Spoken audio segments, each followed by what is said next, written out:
This video will show you how to correctly install Norseman's partial agricultural liners.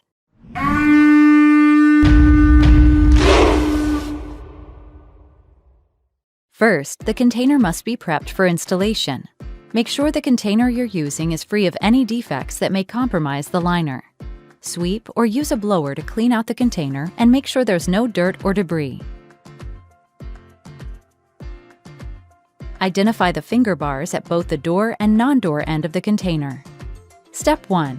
Make sure you read the instruction stickers on the folded-up liner before you begin installation. Pay attention to the arrows on the liner to see which way it's supposed to be placed and unfolded. Walk the liner into the container. Unfold the liner and fit it flat onto the container, leaving about 1 foot of the liner hanging outside of the container. Make sure all the straps and zippers are present without any damage before proceeding.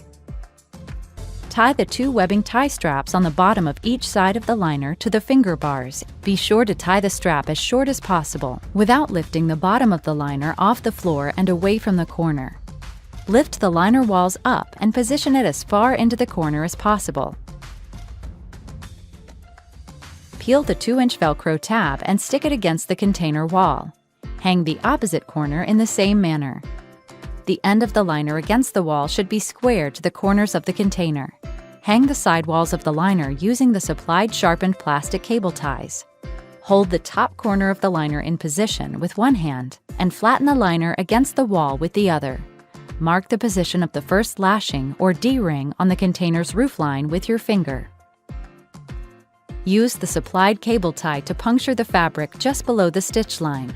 Connect the liner to the lashing ring with the cable tie.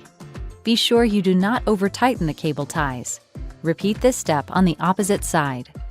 Gently pull the liner flat from the door end, but don't pull the liner away from the back wall. Connect the liner to the top of the container with the cable ties in 5-foot increments. On a 20-foot container, there should be 4 ties per side. On a 40-foot container, there should be 8 ties per side. The last cable tie must be attached to the lashing nearest the door. Attach the Velcro tab near the door end of the liner to the container wall. Make sure it's at the height of the lashing rings. The installed liner should be square in the corners, and the fabric should be flat against all surfaces with minimal wrinkles. Be sure not to pull the liner out of position. Once installed, a cardboard bulkhead can be inserted in the doorway. Once the bulkhead is installed, you're ready to load the product. To learn more about our containerized shipping solutions, visit our website at norsemansolutions.com.